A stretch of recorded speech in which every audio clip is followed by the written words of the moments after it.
Thank you for tuning in to God is Love Ministry 7. Often when I'm studying the Bible, I come across what I like to call golden nuggets in the Bible. And these golden nuggets are evidences that are just peppered in the Bible. Evidences for the pre-tribulation rapture of the Church of Jesus Christ. And I decided that I would start sharing these with you because they're such a blessing to me. I'm so blessed when I come across these golden nuggets. So the first golden nugget I'd like to share with you today is in 1 Thessalonians chapter 5.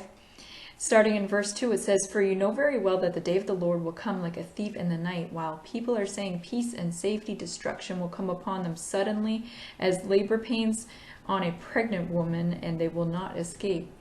Verse 4 says, "But you, brothers, are not in darkness, so that this day should surprise you like a thief." And this word surprise is actually the word overtake in the King James Version Bible.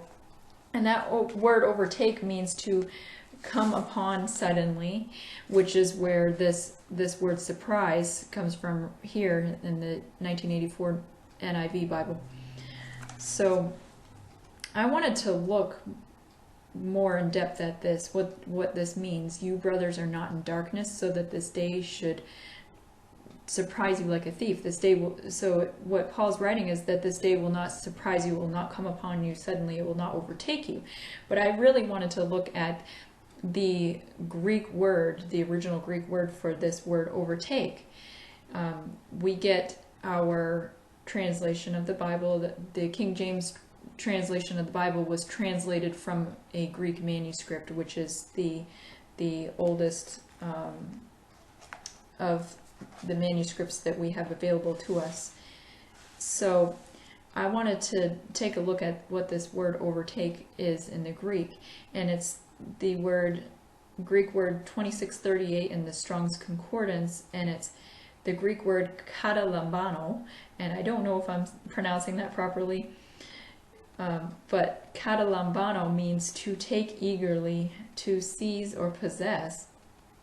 And some other English words that can be used for that word katalambano are apprehend, attain, obtain, come upon, and find. So I think it's really interesting to kind of plug these words into this Bible verse here, that the day of the Lord, which Paul tells us in 2 Thessalonians chapter 2, that the day of the Lord will begin when the Antichrist is revealed, which matches Daniel's prophecy of the 70th week, when the Antichrist confirms the covenant with many for 7 years, and then in the middle of that 7-year period, he sets up the abomination that causes desolation.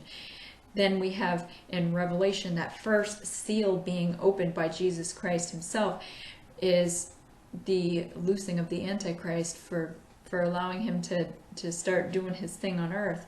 But we are not in darkness, so that day will not find us, that day will not obtain us, and therefore that restraining factor that is holding back the revealing of the Antichrist, that restraining factor is not removed until God has his children covered. That means we are going to be going up. In the same context we have, if we're not paying attention to the chapter and verse, and we're looking at the context here in 1 Thessalonians, where we're reading about this day of the Lord, how it will not overtake us. Right before that, we have the rapture in 1 Thessalonians chapter 4, verses 16 and 17. So we are not in darkness that day would even find us. It will not obtain us. This day of the Lord comes upon all who live on earth, Revelation 3:10. So if it comes upon all who live on earth, how can that day find us if we're here on earth? We're not. We're taken up.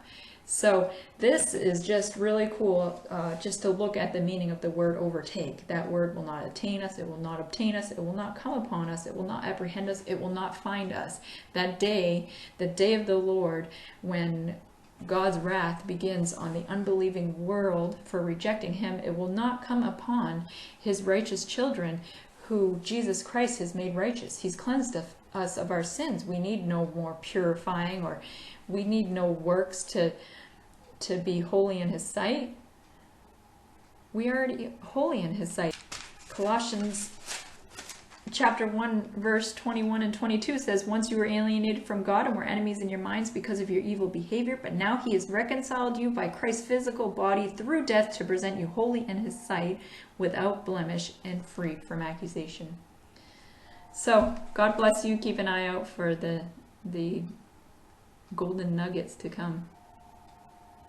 And now I have to go answer my phone. Can you hear it ringing?